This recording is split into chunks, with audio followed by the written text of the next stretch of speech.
Well, good morning, YouTubers. I know it's been a while since I made a video. I've been in the process of moving, and if anybody's moved houses or anything, you know what I mean. What a pain in the butt that is. But I figured I would get around to doing the tabletop of my Tikka T3. Let me go ahead and show you guys that it's unloaded. Oh, look at that action. Just beautiful. This is a Tikka T3. Now I do believe that Tikka and Seiko joined together and then Beretta bought them out. But this is still a made over in Italy. I believe that's where it's at. And Tikka still builds them. They're just a branch of Beretta now. It is a wood stock, as you can tell. Walnut wood stock. Beautiful checkering all the way down. It is a cold hammer forged Seiko barrel, 24-inch 1 in 11 twist. I know it should have been 1 in 10, but I have not seen any problems shooting the grouping out of this 1 in 11. I have not tried any big grain bullets, 200 grain or bigger, but for what I shoot, the 168 grain, 178 grain, it shoots them beautiful. Clover leaf grouping. It comes with aluminum scope rings that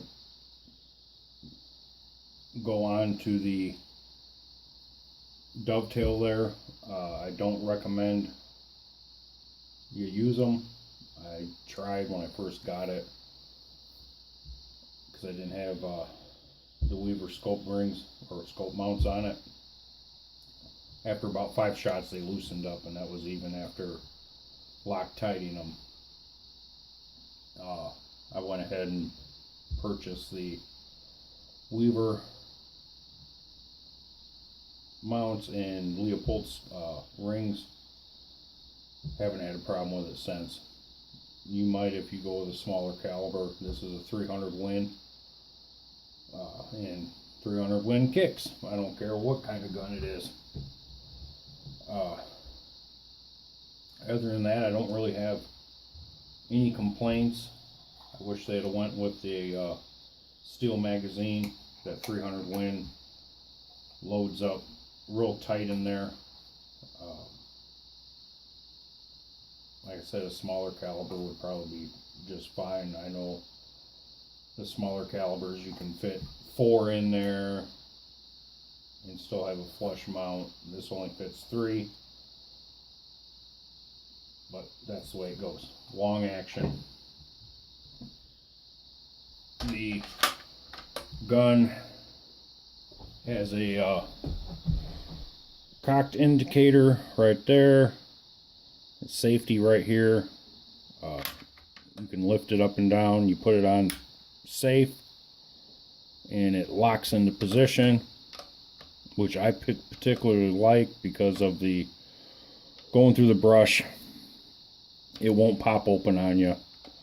If you half cock it and then put it on safety, it will work as normal. It's kind of nice that it gives you that feature. There is a company called Tikka Precision. They make all kinds of upgrades for this thing.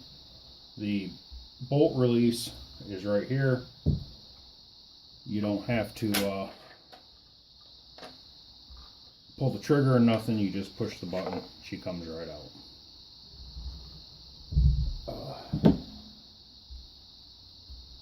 The bolt It's all stainless steel, really nice hardened extractor, really clean 2-lug bolt. They can get away with the 2-lug bolt instead of the 3-lug bolt because of the closed in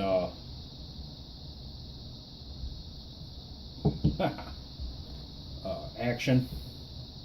I know on the newer ones they did open this port a little bit more for easy loading from the top. With this 300 wind, I have not had any problems just throwing them in there and closing the bolt. But apparently on other calibers it is an issue. Like if you have one of these in a smaller caliber, that Tikka Precision does make a piece that fits into the follower, and you put it in there, and then it gives it a nice clean ramp. You should go check them people out. This is the Tikka's low end rifles. I got this rifle for right around 700 bucks, I believe. So there is a few things on it, like this here is plastic or polymer. The bottom metal or trigger guard is also polymer, and the magazines are polymer. But oh, and there's other stuff I'll show you in here. But for like 150 bucks or less, depending if you get a deal, you can go to that Precision or Tikka Precision and replace all those parts. Even get a really nice Picatinny rail for on top, and you're all good. Otherwise, the action is the same as their higher ends. The barrels are the same, free floated barrel, hammer forged, like I said, Seiko barrel, excellent barrels. It's got an adjustable trigger on it, which I'll show you. The bolt, very simple, very robust. Looking at it like this, you turn it clockwise until it stops. You can pull that off. I do not suggest you turn it back, because it'd be very hard, because then you decock it and it'd be very hard. What you have to do is put an Allen key in it, then turn it back, and it'll drop down like so. And now it's decocked, but you're still holding the pressure. You pull that out, which they make replacements for these too, really nice ones. If you're into precision shooting and stuff like that. Then it comes completely apart. The firing pin is very robust. And I've shot this thing at least 70 times, and I have not cleaned it. It's still, that's probably still factory oil. But all I've ever done is just wipe it down. You can see the bolt face is still perfectly clean. I've just pulled the bolt out, wiped it down with some gun oil, put it back in the gun. Now you just put it back in like that. Pick the bolt handle, slip it back in there. Then with the Allen key, you got enough force where you can turn it, get it back into that position. And this is the part that you can replace. They're cheap to replace. I will eventually replace this part.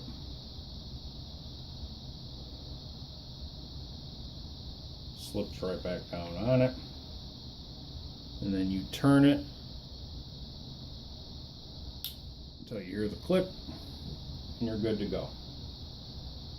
Okay, for the inside of the gun, Very simple. T-hex head.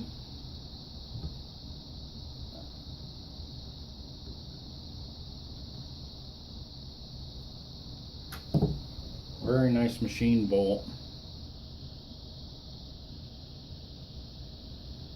No slipping and gouging your stuff with them.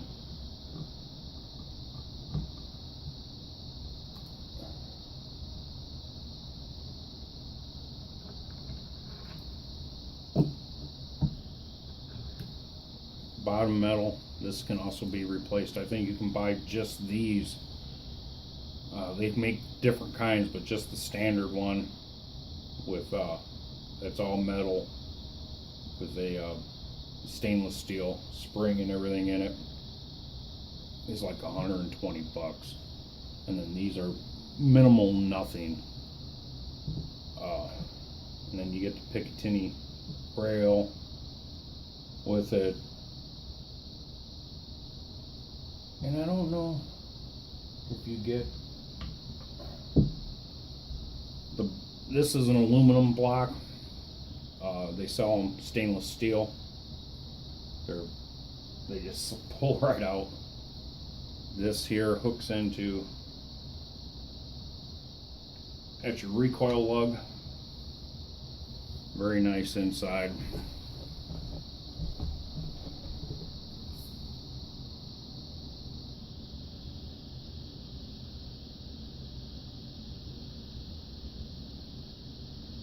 Very nice hookups for your swivels. They come with swivels. Very nice.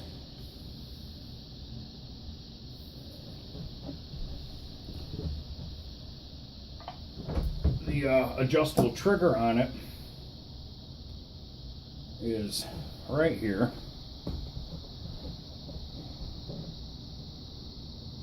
You screw it all the way out until it bumps this screw, and it drops down to 2 pounds. It comes at 2.5.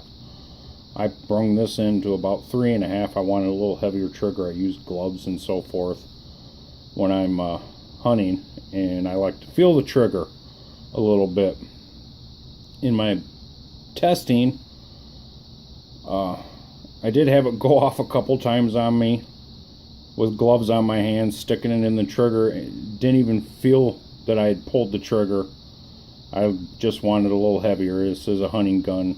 If I was going to do nothing but bench or shoot it in a controlled environment, I would probably drop the trigger down. Very nice. Positive. There's that, you can see it in there, right in here, the locker. You can buy new triggers from that Tikka Precision. They have all kinds of stuff. You can get new trigger assemblies, any kind of modifications you want, new stocks. The gun's been out for quite a while, so there's quite a bit of stuff out there. I've seen guys basically do everything to their gun. They start with the Tikka receiver because they love the action is awesome, and then they just mod it and turn it into this long-range shooting monster. Matter of fact, there's a video out there that a guy did it, and they're actually, he was selling them 3-inch groups at 1,000 yards, $2,500 gun. I'm not gonna say the name of his YouTube channel, but they're out there if you want to hunt them down and look them up. Very simple. That little locking lug or recoil lug goes right into here. While I got this apart, I might as well wipe it. For your recoil lug, I know a lot of what I liked about this is a lot of bigger caliber guns put them cross pins in the stock for the recoil lugs from 30-06 up. They kind of tacky looking. I can see their purpose, but this method here with all that meat seems to work very, very well. What is that white dot?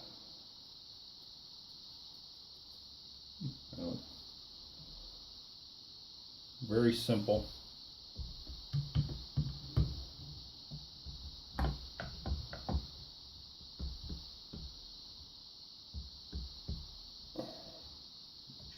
Put it back in, make sure it's up against the lug.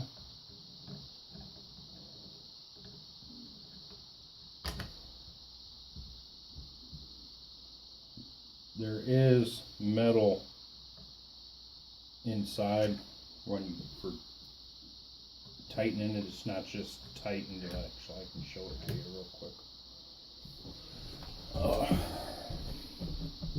See, it is stainless steel plate that runs through it that they formed this around.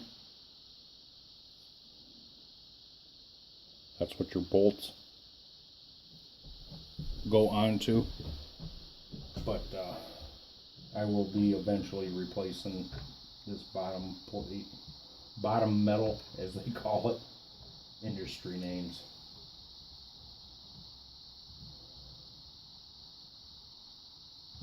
And I don't particularly put these in with any torque specs. I always just make sure they're in, snugged. Put the gun down so it's up against the locking lug. Kind of hard to do on camera. But then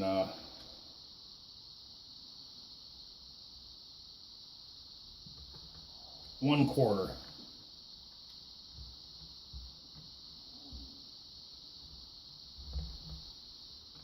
Quarter turn. And that's it. And that's what I do every time. Other than that, with a few plastic parts on it, for the money you're spending, you are getting a beautiful rifle. Very quality made. Oh, can't have that locking pin up.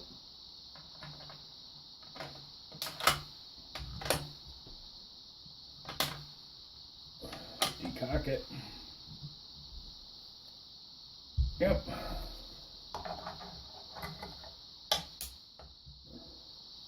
They make different butt pads. Limb Saver even makes a butt pad for this. I tried to get one, and they were all out of stock. So I ended up going with this Limb Saver. It worked very well. I just don't like it on the gun. But for when I was out in the woods, it didn't matter.